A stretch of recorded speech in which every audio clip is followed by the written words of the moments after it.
Hello, my name is Richard Purvis, and today I will be informing you all about mental illness stigma. And I'll be starting off. I gained enlightenment, I guess you could say enlightenment, from a book called The Great Pretender by Susanna Callahan, which was about researchers, doctors who were put into the shoes of patients during the 1950s, and they saw all the malpractices of how mental institutes treated patients during that time, type of treatments, how it was a whole slew of things, which I will be getting into in the, I guess you could say, the meat of this speech. And so, my topic is about mental illness stigma and its history and inner workings, and as well as within the self, and how I think this all relates to y'all is, I'd say mental health stigma is generational, or it's gone on for thousands of years, since the ancient times to the 1900s, all the way up even to now, with how I guess social media portrays it also, and how social media fakes it. So, here are my main points. Well, I said my main points already, but I will be shifting the story onto the ancient history of what do you call this? Mental illness stigma. Now, the ancient civilizations' perceptions of mental illness and how they tried to prevent it, well, their perception was demons. It was demons, like schizophrenia, it'd be demons or possession. It would be like some type of supernatural thing. And what caused them to think that was due to their religions, cultural. They kind of like created a god for everything, like how the ancient Greeks did. They created a god like Zeus, or how how there's narcissism. They created a god called Narcissus, which is the god of narcissism. But I'm getting way off topic.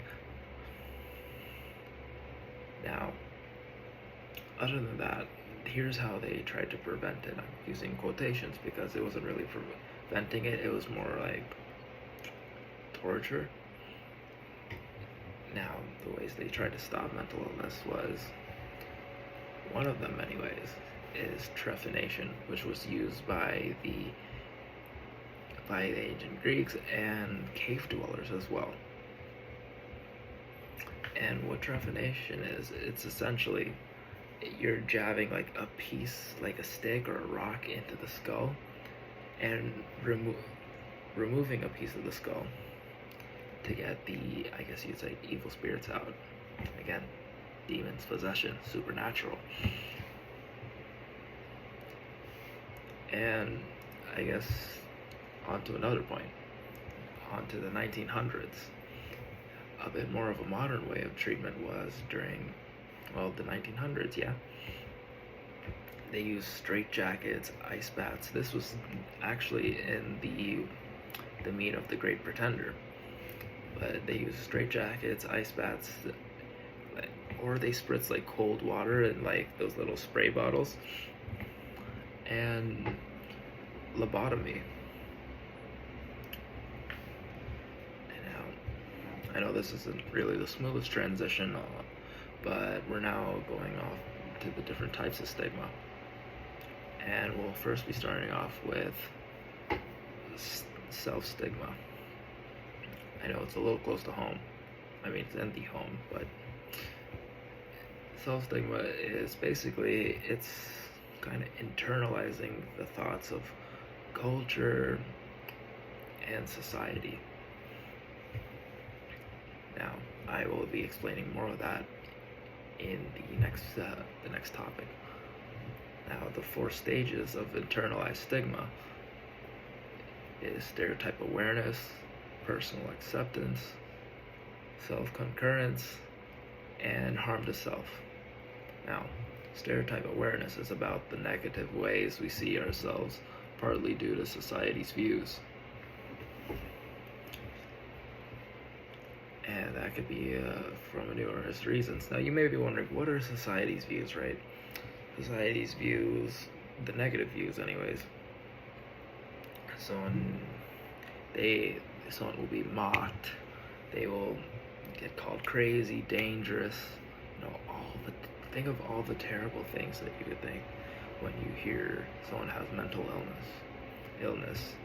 And when someone seeks to get therapy, they would be called weak by, I guess, their peers or closer to them. Next is personal acceptance. It's, again, the negative views against the self. They're kind of like taking from society, and they're just like looking in and all. So next is, again, self-concurrence. It's like now they're applying it to themselves. And harm to self is more, it's not really like physical harm, but it's more like a harm to the self-esteem. And okay, I see I have gone over my time limit, so now I would love to keep talking about the topic, but I try to compound it in as little space as possible. So now we have arrived at the end. And I hope you have I wouldn't say it would be the best understanding, but I hope you have a more general understanding